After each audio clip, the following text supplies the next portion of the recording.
નમસ્કાર વિદ્યાર્થી મિત્રો, અત્યારે આપણે ચેપ્ટર નંબર 8 કૃષિ ક્ષેત્ર કરી રહ્યા છીએ, જેમાં આપણે લાસ્ટ સેશનમાં કૃષિ ક્ષેત્રનું મહત્વ શું છે એના વિશે સમજૂતી મેળવી કે આપણું જે ભારતનું કૃષિ ક્ષેત્ર છે એ દેશની કરોડરજ્જુ સમાન છે। એ વિધાન જે મહત્વ રહેલું છે કૃષિ ક્ષેત્રનું, તો એ આપણને શું સૂચવે છે કે ખેતીનું એટલું બધું મહત્વ છે, કૃષિ ક્ષેત્રનું દેશ માટે એટલું બધું મહત્વ છે કે એને દેશની જીવાદોરી સમાન અને દેશની કરોડરજ્જુ સમાન માનવામાં આવે છે।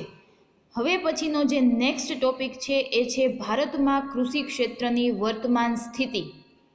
અત્યારે ભારતની સ્થિતિ શું છે એના વિશે આપણે સમજૂતી મેળવવાની છે કે કૃષિ ક્ષેત્રની વર્તમાન સ્થિતિ, એ વર્તમાન સ્થિતિ છે એનો મતલબ એમ કે જ્યારે સર્વે કરવામાં આવેલો 2011-12માં, એ સર્વે અનુસાર શું પરિસ્થિતિ છે કૃષિ ક્ષેત્રની એના વિશે આપણને અહીંયા મુદ્દાઓ આપેલા છે કે કઈ કઈ બાબતોમાં કૃષિ ક્ષેત્ર છે એ આગળ પડતું છે, એની સ્થિતિ શું છે, બધામાં રોજગારીમાં, નિકાસ આવકમાં, રાષ્ટ્રીય આવકમાં, દરેક બાબતોમાં એનો ફાળો શું રહેલો છે એના વિશે આપણે આમાં સમજૂતી મેળવવાના છીએ।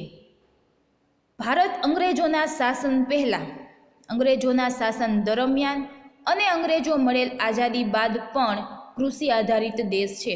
ભારત પહેલેથી જ કૃષિ પ્રધાન દેશ છે। પહેલાં તો સોને કી ચિડિયા કહેવાતું। શું કામને? કેમ કે ભારતની કૃષિ એટલી બધી સમૃદ્ધ હતી અને ભારતની સમૃદ્ધિથી આકર્ષાઈને જે બહારની પ્રજાઓ છે એ આપણા દેશમાં વેપાર અર્થે આવેલી અને ધીરે ધીરે આપણા દેશના જે ખેડૂતો છે એને પાયમાલ કંગાળ કરી દીધા।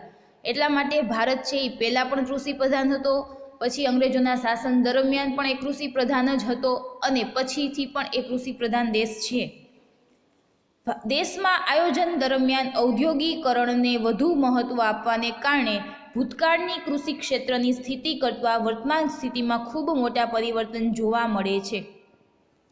હવે જ્યારે આયોજનની શરૂઆત થઈ બીજી પંચવર્ષીય યોજનાથી, ત્યારથી શું કરવામાં આવ્યું કે ઉદ્યોગોને વધારે મહત્વ આપવામાં આવ્યું। ઔદ્યોગિકરણની પ્રક્રિયા છે એને વધારે મહત્વ આપ્યું, જેથી કરીને શું થયું કે ઉદ્યોગોને વધારે મહત્વ આપવામાં આવ્યું, જેથી કરીને કૃષિ ક્ષેત્રનું મહત્વ છે એ થોડું ઘટી ગયું। પરંતુ તેમ છતાં પણ બધી બાબતોમાં કૃષિ ક્ષેત્ર છે એનો હિસ્સો વધારે જોવા મળે છે, એનું મહત્વ તેમ છતાં ઘટ્યું છે નહીં। ઉદ્યોગોને ભલે વધારે મહત્વ આપવામાં આવ્યું, ઔદ્યોગિકરણની પ્રક્રિયાને વધુ વેગ મળ્યો, તેમ છતાં કૃષિ ક્ષેત્ર છે એનું મહત્વ છે એ ઓછું થયું નથી। કૃષિ ક્ષેત્રની સ્થિતિ કરતાં વર્તમાન સ્થિતિમાં ખૂબ મોટા પરિવર્તન જોવા મળે છે। દેશમાં આજે ભૂતકાળની તુલનામાં રોજગારી, ઉત્પાદન અને નિકાસ કમાણી કે જે સ્તરે ખેતી ક્ષેત્ર અગ્રેસર રહ્યું છે તેમાં ફેરફાર જોવામાં આવી રહ્યા છે। ફેરફાર શું કામને જોવામાં આવે? કારણ કે ઉદ્યોગોને વધારે મહત્વ આપવામાં આવે, ઔદ્યોગિકરણની પ્રક્રિયાને વધારે વેગ આપવામાં આવ્યો, જેથી કરીને એમાં પણ ઉદ્યોગ ક્ષેત્રમાં પણ હિસ્સો છે એ વધારે, નવા નવા ઉદ્યોગો સ્થપાય, એનામાં વધારે ધ્યાન આપવામાં, કાયદો છે એને થોડો ઓછો લાગુ પડે। તો આ બધી કારણોસર બધી બાબતોમાં પરિવર્તન આવ્યું છે। કઈ કઈ બાબતોમાં? તો રોજગારીમાં પરિવર્તન આવે, ઉત્પાદન, નિકાસ કમાણી, શહેરીકરણની પ્રક્રિયા વધી ગઈ, તો જેમ ઉદ્યોગોનો વિકાસ થયો એમ બધી બાબતોમાં પરિવર્તન આવ્યું છે। દેશમાં ખેતી ક્ષેત્રે નોંધનીય બાબત એ રહી છે કે તે અર્થતંત્રના ખૂબ મોટા રોજગારીના ક્ષેત્ર ઉપયોગી રહ્યું છે, છતાં દેશની કુલ આવક એટલે કે રાષ્ટ્રીય આવકમાં કૃષિ ક્ષેત્રનો ફાળો અન્ય ક્ષેત્રોની તુલનામાં ખૂબ ઓછો નોંધાયો છે। હવે પહેલેથી ભારત છે એ કૃષિ પ્રધાન દેશ છે, કૃષિ ક્ષેત્ર છે એમાં આગળ પડતું મોટા ભાગની વસ્તી છે એ કૃષિ ક્ષેત્ર પર આધારિત છે, તેમ છતાં એક બાબત એ જોવાની છે કે એમાં જે રાષ્ટ્રીય આવકનો ફાળો છે એ કૃષિ ક્ષેત્રનો છે એ બીજા ક્ષેત્ર કરતાં કેવો છે? ઓછો છે। આ ફેરફાર ઉપરાંત અન્ય ફેરફાર કેવા પ્રકારના અને કઈ દિશાના છે તે સમજવા કૃષિની વર્તમાન સ્થિતિ સ્પષ્ટ કરતા નીચેના મુદ્દાઓ તપાસી।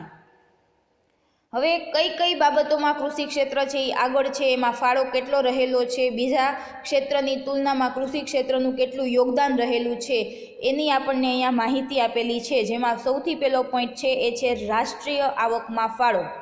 જે મુખ્ય ત્રણ ક્ષેત્ર છે, કૃષિ ક્ષેત્ર સેવા ક્ષેત્ર અને ઉદ્યોગ ક્ષેત્ર, આ ત્રણેય ક્ષેત્રમાંથી રાષ્ટ્રીય આવકનો ફાળો છે એ કેટલો રહેલો છે, કૃષિ ક્ષેત્રનો અન્ય ક્ષેત્રની તુલનામાં કેટલો રહેલો છે, એનું આપણને આ કોષ્ટકમાં માહિતી આપેલી છે.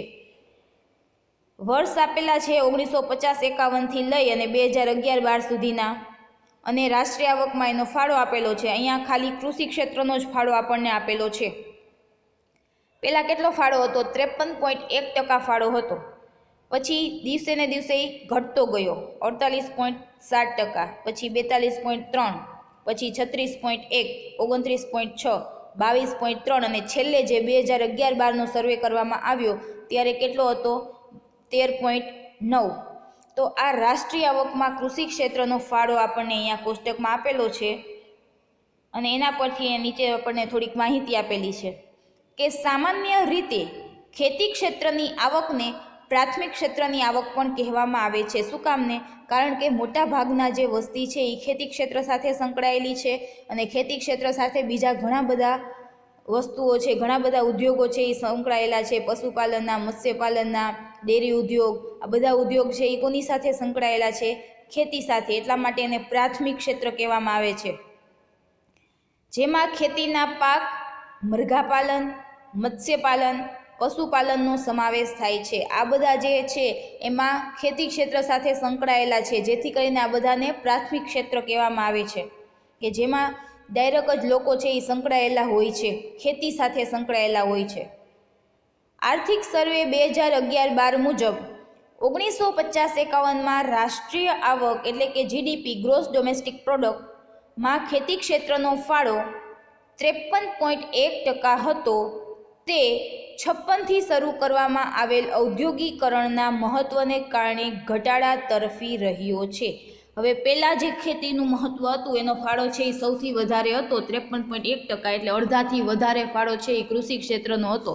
50%થી વધારે હોય એટલે કૃષિ ક્ષેત્રનો હિસ્સો વધારે, અને બીજા જેટલો આમ જે 100%માંથી બાકીના જે 53.1ને કાઢતા જેટલા ટકા વધ્યા એમાં ઉદ્યોગ અને સેવા ઉદ્યોગ અને સેવા બંને ક્ષેત્ર છે એમાં આવી જાય. તો એમાં આપણે કહી શકીએ કે ત્યારે કૃષિ ક્ષેત્રનો ફાળો સૌથી વધારે હતો, પરંતુ 56 પછી ઔદ્યોગિકરણને વધારે મહત્વ આપવામાં આવ્યું. ઔદ્યોગિકરણની પ્રક્રિયાએ વધુ વેગ પકડ્યો, જેથી કરીને શું થયું? કૃષિ ક્ષેત્રનું મહત્વ છે એ ઘટતું ગયું. એટલા માટે એનો ફાળો પણ રાષ્ટ્રીય આવકમાંથી દિવસે ને દિવસે ઘટતો ગયો છે. તે વર્ષ 2011-12માં ઘટીને રાષ્ટ્રીય આવકના 13.9% સ્થિર ભાવોએ રહેવા પામ્યો છે. કેટલો ઘટી ગયો? અડધાથી ઓછો થઈ ગયો. રાષ્ટ્રીય આવકમાં કૃષિ ક્ષેત્રના ફાળામાં થતો ઘટાડો મુખ્યત્વે બિન કૃષિ ક્ષેત્રમાં ઝડપી થયેલ વૃદ્ધિને પરિણામે છે. ભારતમાં કૃષિ ક્ષેત્રનો વિકાસ એ એક જટિલ પ્રશ્ન બની રહ્યો છે. શું કામને જટિલ પ્રશ્ન? કેમ કે કૃષિ ક્ષેત્રનું મહત્વ ઘટતું જાય છે. વાવેતર હેઠળનો જે વિસ્તાર છે એ ઘટી જાય છે. મોટા ભાગની જે કૃષિ ક્ષેત્ર કે જેમાંથી વાવેતર કરવામાં આવતું હતું એ બધીમાં હવે ઉદ્યોગો સ્થપાઈ ગયા. ઉદ્યોગોની સંખ્યા વધતી જાય છે, શહેરીકરણની પ્રક્રિયા વધતી જાય છે. હવે જેમ જેમ આ બધી વસ્તુઓમાં વધારો થતો જાય એમ એમ કૃષિ છે એ શું થાય? ઘટતી જાય. તો જેના કારણે એનો વિકાસ કરવો છે એ અઘરો બની ગયો છે. બિન કૃષિ ક્ષેત્ર એટલે કે જ્યાં વાવી ન શકાય એવું જે ક્ષેત્ર છે એ પણ ઝડપી વધવા પામ્યું છે. તો આના કારણે કૃષિ ક્ષેત્રનું મહત્વ અને એનો રાષ્ટ્રીય આવકમાં ફાળો છે એ ઘટી રહ્યો છે. પછી છે રોજગારી. ભારતનું કૃષિ ક્ષેત્ર સૌથી વધુ રોજગારી આપતું ક્ષેત્ર છે. આઝાદી સમયે ભારતના 72% લોકો કૃષિ અને કૃષિ સંલગ્ન પ્રવૃત્તિઓ એટલે કે કૃષિ સાથે સંકળાયેલી પ્રવૃત્તિઓ કઈ કઈ? પશુપાલન, મત્સ્યપાલન, જંગલ, મરઘા બતકા ઉછેર, આ બધી જ પ્રવૃત્તિ છે એ કૃષિ સાથે સંકળાયેલી છે. તો આમાંથી રોજગારી મેળવતા હતા. આઝાદી બાદ ભારતીય અર્થતંત્રમાં વિકાસ ઝડપી બનતા ખાસ કરીને ઉદ્યોગો અને સેવા ક્ષેત્રનો વિકાસ એ કૃષિ ક્ષેત્ર કરતાં ઝડપી બનતા કૃષિ ક્ષેત્ર પરનો રોજગારી માટેનો આધાર છે એ ઘટી ગયો. મોટાભાગની વસ્તી છે એ પહેલાં ગ્રામ્ય વિસ્તારમાં રહેતી હતી અને એ કૃષિમાંથી રોજગારી મેળવતી હતી. પરંતુ આઝાદી પછી ઉદ્યોગોને વધારે મહત્ત્વ આપવામાં આવ્યું, જેથી કરીને કૃષિ પરનું ભારણ છે એ ઓછું થઈ ગયું. વસ્તી છે એ ત્યાંથી હટી, કૃષિ ક્ષેત્ર જે આવક મેળવતી હતી ત્યાંથી હટીને એ ઉદ્યોગો તરફ વળી ગયા. શહેરીકરણની પ્રક્રિયા થઈ, જેથી ગામડામાંથી લોકો છે એ શહેરોમાં કામ અર્થે આવી ગયા, આવક અર્થે આવી ગયા, જેથી કરી રોજગારી જે મોટાભાગની પ્રજા કૃષિ ક્ષેત્રમાંથી મેળવતી હતી એ શું થઈ ગઈ? દિવસે ને દિવસે એ સંખ્યામાં ઘટાડો થઈ ગયો. વર્ષ 2001-2માં કૃષિ ક્ષેત્ર 58%, જ્યારે વર્ષ 2014-15માં 49% લોકોને રોજગારી પૂરી પાડે છે. આ છેલ્લે 2014-15માં સર્વે કરવામાં આવ્યો ત્યારે શું કીધું કે લોકો છે એ 49% લોકો છે એ કૃષિ ક્ષેત્રમાંથી રોજગારી મેળવે છે. ત્રીજો પોઈન્ટ છે નિકાસ આવક. ભારતનું કૃષિ ક્ષેત્ર એ વિભિન્ન જરૂરી ચીજવસ્તુઓ કે જે દેશમાં ઉત્પાદિત થતી નથી અથવા તો ઓછી ઉત્પાદિત થાય છે તેવી વસ્તુઓની આયાત કરવા માટેનું વિદેશી હુંડિયામણ મેળવી આપવા માટે જરૂરી નિકાસો દ્વારા દેશમાં પોતાનો ફાળો આપતું રહ્યું છે. હવે શું થાય કે જે દેશ પાસે વસ્તુઓ ન હોય, જે પ્રકારની વસ્તુઓ ન હોય એ છે આપણે શું કરવી પડે? બીજા દેશ પાસેથી આયાત કરવી પડે. હવે આપણે બીજા દેશ પાસેથી વસ્તુની આયાત કરીએ તો આપણે એને જે ચૂકવણી છે એ શેમાં કરવાની હોય? જે તે દેશના ચલણમાં. આપણે જે દેશ પાસેથી વસ્તુ લીધી હોય એ દેશના ચલણમાં આપણે એને વસ્તુની ચૂકવણી કરવાની હોય છે. તો જે ચૂકવણી કરવા માટે જે વિદેશી હુંડિયામણની જરૂર પડે તો એ વિદેશી હુંડિયામણ છે એ કઈ રીતે પ્રાપ્ત થાય? તો એ આપણે જ્યારે વસ્તુ છે એની નિકાસ કરીએ તો આપણે છે એ વિદેશી હુંડિયામણ છે એ પ્રાપ્ત થાય. આપણે ખાલી આયાત જ કર્યા રાખીએ તો આપણી પાસે વિદેશી હુંડિયામણ ન હોય તો ચૂકવણી કઈ રીતે કરવી? દેશનું દેવું છે એ વધી જાય. તો આયાતોને પહોંચી વળવા માટે થઈ દેશની નિકાસો વધારવી જરૂરી છે, કેમ કે જેમ આપણે નિકાસો વધારીએ એમ આપણને વધુ વિદેશી હુંડિયામણ પ્રાપ્ત થાય. આમ કૃષિ ક્ષેત્ર દ્વારા દેશના આર્થિક વિકાસ માટે જરૂરી વિદેશી હુંડિયામણની જરૂરિયાત કૃષિ ક્ષેત્રની વસ્તુઓની નિકાસ દ્વારા મળી રહે છે. હવે કૃષિ ક્ષેત્રમાંથી એવી વસ્તુનું ઉત્પાદન કરવામાં આવે કે જેમ વધુ વસ્તુનું ઉત્પાદન કરવામાં આવે એમ આપણે શું કરીએ? આપણી નિકાસો છે એ વધારી શકીએ અને દેશમાં જે વિદેશી હુંડિયામણ છે એ વધુ પ્રાપ્ત થાય. પહેલેથી જ દેશ છે એ મરી મસાલા, તેજાના, મલમલ આ બધી વસ્તુઓ છે એને મબલખ પ્રમાણમાં, પુષ્કળ પ્રમાણમાં એ વિદેશોમાં નિકાસ કરતું હતું અને વિદેશી હુંડિયામણ છે એ પ્રાપ્ત કરતું હતું. જેથી કરીને દેશને જ્યારે આયાત કરવાની જરૂર પડે ત્યારે વિદેશી હુંડિયામણ છે એ ઘટે નહીં. પૂરતા પ્રમાણમાં વિદેશી હુંડિયામણ છે એ દેશ પાસે હોય તો જે જરૂરી વસ્તુઓ છે કે જે આપણા દેશમાં નથી એની આપણે સરળતાથી આયાત કરી શકીએ અને એમાં કૃષિ ક્ષેત્ર છે એ ખૂબ મહત્ત્વનો ભાગ ભજવે છે. દાખલા તરીકે ચા, મરી મસાલો, ફળ વગેરેની નિકાસો કરીને કિંમતી વિદેશી હુંડિયામણ કૃષિ ક્ષેત્ર દેશ માટે મેળવી આપે છે, એટલે કે કમાઈ આપે છે. આ બધી વસ્તુઓ છે એને વધારે પ્રમાણમાં એનું ઉત્પાદન કરી અને આપણે એની નિકાસો કરીએ જેથી કરીને આપણને વધુ વિદેશી હુંડિયામણ પ્રાપ્ત થાય. આઝાદીના સમયે ભારતની કુલ નિકાસ આવક પૈકીની 70% આવક માત્ર કૃષિ ક્ષેત્રમાંથી મળી રહેતી હતી. જ્યારે આપણો દેશ આઝાદ થયો એટલે કે ત્યારે એ કૃષિ ક્ષેત્રનું મહત્ત્વ વધારે રહેલું હતું. મોટાભાગની વસ્તી છે એ કૃષિ ક્ષેત્ર સાથે સંકળાયેલી હતી, જેથી કરીને કૃષિ ક્ષેત્રની નિકાસો છે એ કેવી હતી? વધારે. એટલે નિકાસો વધારે હતી એટલે આવક છે ટોટલ જે વિદેશી આવક હોય એમાં 70% ફાળો તો કૃષિ ક્ષેત્રનો જ હતો. પરંતુ દેશની વિકાસ પ્રક્રિયામાં ઉદ્યોગો અને સેવા ક્ષેત્ર અગ્રસ્થાને રહેવાને કારણે કૃષિ ક્ષેત્રનો ફાળો નિકાસ આવકમાં પણ ઘટ્યો છે. પછી ધીમે ધીમે ઉદ્યોગોને વધારે મહત્ત્વ આપવામાં આવ્યું, જેથી કરીને શું થયું કે ઉદ્યોગો અને સેવા ક્ષેત્ર છે એનો ફાળો વધી ગયો અને કૃષિ ક્ષેત્રનો ફાળો છે નિકાસમાં એ દિવસે ને દિવસે ઘટતો ગયો.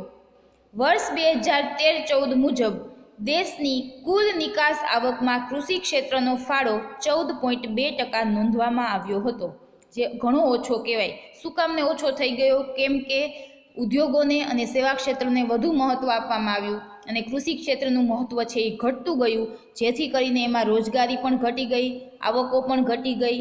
એના કારણે બધી વસ્તુઓમાં જે કૃષિ ક્ષેત્રનું મહત્ત્વ છે એ ઘટ્યું છે એમ કહેવાય. રાષ્ટ્રીય આવકમાં ફાળો ઘટી ગયો, રોજગારી છે એ પણ ઓછી થઈ ગઈ, નિકાસો ઓછી થઈ, એના કારણે નિકાસ કમાણી જે છે વિદેશી હુંડિયામણ છે એ પણ કૃષિ ક્ષેત્રમાંથી કેવું થવા માંડ્યું? ઓછું પ્રાપ્ત થવા માંડ્યું. પછીનો જે ચોથો પોઈન્ટ છે એ છે જીવન ધોરણ. વિશ્વમાં લોકોના જીવનનો પ્રાથમિક આધાર એ કૃષિ ક્ષેત્ર રહ્યો છે, કેમ કે સૌથી પહેલાં તો ઉદ્યોગોનું મહત્ત્વ હતું જ નહીં. એટલા બધા ઉદ્યોગો હતા જ નહીં. મોટાભાગની જે વસ્તી છે એ ગ્રામ્ય વિસ્તારમાં રહેતી, અને ગ્રામ્ય વિસ્તારમાં રહેલી પ્રજા છે એ મોટાભાગે કૃષિ ક્ષેત્ર સાથે જ સંકળાયેલી હતી. એટલે જીવનનો જે પ્રાથમિક આધાર છે, જે મૂળભૂત વસ્તુઓ છે, એ લોકો છે એ કૃષિમાંથી જ મેળવતા હતા. ભારતમાં પણ કૃષિ ક્ષેત્રે લોકોના જીવન ધોરણમાં સુધારો કરવાનું કાર્ય સતત કર્યું છે.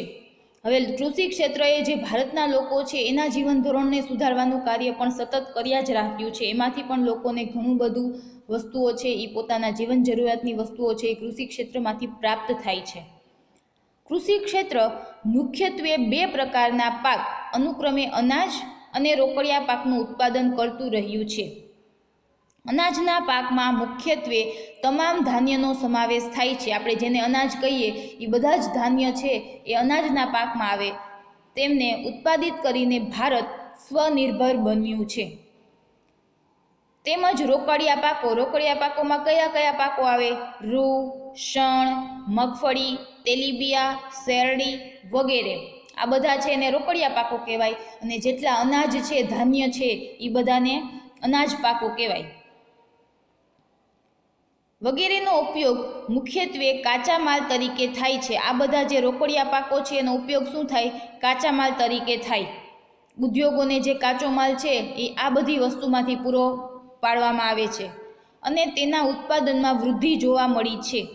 આ ઉપરાંત વર્તમાન ખેડૂતો શાકભાજી, ફળફળાદી, ફૂલ વગેરેની ખેતી પણ કરતા થયા છે, જેથી કહી શકાય કે ભારતનું કૃષિ ક્ષેત્ર લોકોની કૃષિજન્ય જરૂરિયાતો પૂર્ણ કરતું રહ્યું છે. કૃષિજન્ય જરૂરિયાતો એટલે કે જે વસ્તુઓ છે એ કૃષિ ક્ષેત્રમાંથી જ મળે છે, કૃષિ ક્ષેત્રમાંથી જ એનું ઉત્પાદન કરવામાં આવે છે. ફળ, ફૂલ, શાકભાજી આ બધી જ વસ્તુનું ઉત્પાદન છે એ કૃષિ ક્ષેત્રમાં જ થાય. અને એ ઉપરાંત જે ઉદ્યોગોના જે કાચો માલ છે, રૂ, શણ, મગફળી, તેલીબિયા, શેરડી, આ પણ બધું જે કૃષિ ક્ષેત્રમાંથી જ મળી રહે છે. એટલે જે કૃષિ ક્ષેત્ર છે એ બધી જરૂરિયાતો છે એ લોકોની પૂરું કરતું રહ્યું છે. ભારતમાં અનાજની માથાદીઠ ઉપલબ્ધતા જે 1951માં દૈનિક 395 ગ્રામ હતી, તે ભારતની વસ્તીમાં થયેલા ખૂબ ઝડપી વધારા છતાં વધીને વર્ષ 2013માં દૈનિક 511 ગ્રામ થઈ છે. જો ઉત્પાદન છે એ વધારે થયું છે. અહીંયા આપણને શું કીધું કે માથાદીઠ જે ઉત્પાદન થતું 1951માં એ 395 ગ્રામ હતું, અને વસ્તી વધી, ભારતમાં વસ્તી વધારો છે એ ખૂબ મોટા પાયે થયો છે, તેમ છતાં ઉત્પાદનમાં પણ વધારો થયો છે. અને એમાં પણ 2013માં છે આપણને કેટલું દર્શાવેલું છે? દૈનિક 511 ગ્રામ. તો એ વધારો છે એ ભારત માટે સારી બાબત કહેવાય. જેથી કહી શકાય કે કૃષિ ક્ષેત્ર દ્વારા ભારતીય લોકોની જરૂરિયાતો ઘણા સારા પ્રમાણમાં સંતોષાતી હોવાથી લોકોનું સરેરાશ આયુષ્ય છે એ પણ વધ્યું છે. લોકોનું જીવન ધોરણ ઊંચું આવ્યું છે, સરેરાશ આયુષ્યમાં વધારો થયો છે, અને લોકોને જે પણ કંઈ જીવન જરૂરિયાતની પ્રાથમિક જરૂરિયાતો હોય એ બધી ફળ, ફળાદી, શાકભાજી બધું છે એને કૃષિમાંથી પ્રાપ્ત થાય છે. અને ઉદ્યોગોને જે કાચો માલ છે, રૂ, શણ, મગફળી, તેલીબિયા, શેરડી, એ પણ કૃષિ ક્ષેત્રમાંથી મળે છે. અને બીજું જે અનાજના પાકો છે, જે ધાન્ય સ્વરૂપે જે લોકોને પ્રાથમિક જરૂરિયાતોમાં આવે ખોરાક માટે, એ પણ શેમાંથી મેળવવામાં આવે છે? કૃષિ ક્ષેત્રમાંથી. જેથી કરીને દેશના લોકોનું જીવન ધોરણ છે એ ઊંચું આવે છે. પછી 5મો પોઈન્ટ છે કૃષિ ઉત્પાદનમાં વૃદ્ધિ. ઉત્પાદનમાં જે વધારો થયો, ગ્રોથ ઓફ એગ્રીકલ્ચર પ્રોડક્શન. અહીંયા કોષ્ટક આપેલું છે, એમાં પાકો આપેલા છે. 1950-51નો સર્વે અને 2013-14ના આંકડા આપણને આપેલા છે કોષ્ટકમાં. અનાજના પાકો અહીંયા મેટ્રિક ટનમાં આપેલું છે. કઠોળ, શેરડી, તેલીબિયા, કપાસ, મેટ્રિક બેલ. કપાસ હોય ને એની શું હોય? એની ગાંસડીઓ બને. અહીંયા જે જીનિંગ જે મિલ હોય જેમાં કપાસ જે રૂ લઈ જવામાં આવે, અને હવે રૂ છે એ તો કેવું હોય? એકદમ હળવું હોય. એના આખા આખા ટ્રક ભરાઈને આવે. હવે એટલું બધું રૂ છે એ પછી એક જગ્યાએથી બીજી જગ્યાએ લઈ જાવ, કારખાનાઓને કાચો માલ રાખવાનો હોય તો એટલું બધું રૂ છે એ સાચવવું અઘરું પડી જાય. એટલે એમાંથી શું કરવામાં આવે? ગાંસડી. કેટલું બધું ટનમાં રૂ છે એ ભેગું કરી અને એને એક નાની ગાંસડી સ્વરૂપે બનાવવામાં આવે. તમે લોકો ક્યારેય જો કોઈ જીનની મુલાકાત લીધી હોય, જે જીનિંગ કોટન જે મિલ હોય કે જે છે એ કપાસ રૂની ખરીદી કરી અને એની શું બનાવે છે, એની કેટલા બધું ઝાઝા બધા ટનમાં રૂ છે એ ભેગું કરી એના ઉપર પ્રોસેસ કરી મશીનરીનો ઉપયોગ કરી અને એ રૂની છે એ નાની નાની ગાંસડીઓ બનાવવામાં આવે કે જે વજનમાં એટલી બધી હેવી હોય કે આપણે ઉપાડી પણ ન શકીએ અને એટલી ટાઈટ અને એટલી ઓલી હેવી ગાંસડી બનાવવામાં આવે કે પછી એના ઉપર પાણી પડે તો પણ એની અંદર એ પાણીનું ટીપું પણ જઈ શકે નહીં. તો એ જે ગાંસડી છે એટલે મેટ્રિક બેલ કીધું. શું કામ? તો કે કેટલું ટન છે એ રૂ ભેગું થઈ હોય પછી ગાંસડીઓ છે એ બની હોય. તો અહીંયા આપણને એ પાકો આપેલા છે. પછી 50-51 છે એમાં ઉત્પાદન 51 હતું અનાજનું, જે 2013-14માં 264.4 થયું મેટ્રિક ટન હો. પછી કઠોળ આપેલું છે જે 50-51માં 8.4 ટન હતું, જે 2013-14માં 19.6 મેટ્રિક ટન. પછી શેરડી છે એ 69 અને 348 મેટ્રિક ટન. તેલીબિયા છે એ 5.1 મેટ્રિક ટન અને વધીને 32.4. અને કપાસની જે ગાંસડીઓ છે એ 2.1 મેટ્રિક બેલ અને વધીને 36.5. તો દરેક વસ્તુમાં ઉત્પાદન છે એમાં ખૂબ મોટો વધારો થયેલો જોવા મળે છે. એટલે ઉત્પાદનમાં વૃદ્ધિ છે એ ખૂબ વધુ થયેલી જોવા મળે છે. આનો જે આ સર્વે છે એ કોણે કરે? કૃષિ મંત્રાલય ભારત સરકાર દ્વારા 2015માં જે સર્વે રજૂ કરવામાં આવેલો એમાંથી આ માહિતી છે એ પ્રાપ્ત થઈ છે. ભારતના કૃષિ ક્ષેત્રમાં કુલ ઉત્પાદનની દ્રષ્ટિએ વધારો થયો છે એ આપણે જોઈ શકીએ છીએ. કોષ્ટકમાં વધારો થયેલો છે એ અનુસૂચિમાં જણાવ્યા મુજબ અનાજનું ઉત્પાદન વર્ષ 1951માં 51 મેટ્રિક ટન હતું, તે વધીને 2013-14માં 264.4 મેટ્રિક ટન થયું, જે 5 ગણાથી વધુ વૃદ્ધિ સૂચવે છે. કઠોળનું કુલ ઉત્પાદન 8.4 મેટ્રિક ટન હતું, જે વધીને 13-14માં 19.6 મેટ્રિક ટન થયું અને જે લગભગ 2.5 ગણો વધારો સૂચવે છે. શેરડીનું ઉત્પાદન 69 મેટ્રિક ટન હતું, જે 13-14માં 348 મેટ્રિક ટન થયું, તે પણ 5 ગણો વધારો સૂચવે છે. અહીંયા તેલીબિયા અને કપાસ ખૂબ વધુ વૃદ્ધિ સૂચવે છે, જેમાં તેલીબિયા 51માં 5.1 મેટ્રિક ટનનું કુલ ઉત્પાદન હતું, તે વધીને 32.4 મેટ્રિક ટન કુલ ઉત્પાદન થયું, એટલે કે 6.35 ગણો વધારો સૂચવે છે. અને કપાસનું કુલ ઉત્પાદન 2.1 મેટ્રિક બેલ્સ ગાંસડી હતું, તે વધીને 13-14માં 36.5 મેટ્રિક બેલ્સ થયું, એટલે કે 17 ગણો વધારો સૂચવે છે. જે વાવેતર હેઠળની જમીન વધવા અને હેક્ટર દીઠ ઉત્પાદનમાં વધારો થતાં શક્ય બન્યું છે. વાવેતર હેઠળનો વિસ્તાર વધ્યો છે અને બીજું ઉત્પાદનમાં પણ વધારો થયો છે. હેક્ટર દીઠ જે ઉત્પાદનમાં વૃદ્ધિ આવી તો એ કોના કારણે? તો સારા રાસાયણિક ખાતરોનો, પછી જંતુનાશક દવાઓનો ઉપયોગ, હાઇબ્રિડ બિયારણનો ઉપયોગ અને કૃષિ ક્ષેત્રે નવી ટેકનોલોજીનો ઉપયોગ, સિંચાઈની સુવિધાનો, આ બધી જ બાબતોના ઉપયોગના કારણે ઉત્પાદનમાં વધારો થયો છે. અને જે છેલ્લો પોઈન્ટ છે એ છે ઔદ્યોગિક વિકાસનો પાયો. ભારતમાં કૃષિ ક્ષેત્ર ઔદ્યોગિક ક્ષેત્રના વિકાસનો આધાર બને છે. શું કામને આધાર બને? કેમ કે ઉદ્યોગોને જરૂરી જે કાચો માલ છે એ ક્યાંથી પ્રાપ્ત થાય છે? કૃષિ ક્ષેત્રમાંથી પ્રાપ્ત થાય છે. ઔદ્યોગિક ક્ષેત્રને જરૂરી એવી કાચા માલની જરૂરિયાત કૃષિ ક્ષેત્ર દ્વારા જ પૂરી પાડવામાં આવે છે, જેથી ઔદ્યોગિક ક્ષેત્ર તેની ક્ષમતા અનુસાર ઉત્પાદન વધારી શકે અને શક્ય વિકાસ હાંસિલ કરી શકે. તદુપરાંત આ ઉત્પાદિત વસ્તુઓ માટેનું ભારતમાંનું સૌથી મોટું બજાર ગ્રામ્ય ક્ષેત્ર બન્યો છે. હવે ઉદ્યોગો જે વસ્તુનું ઉત્પાદન કરે છે પછી વસ્તુનું વેચાણ છે એ પણ એને વેચાણ કરવા માટે જે બજાર હોય તો એ પણ ગ્રામ્ય ક્ષેત્ર પૂરું પાડે છે. ગામડાના લોકો છે એ વસ્તુનું ઉપયોગ કરે, એ વસ્તુની ખરીદી કરે, જેથી કરીને ઉદ્યોગો છે એ વસ્તુનું ઉત્પાદન છે એ વધારી શકે.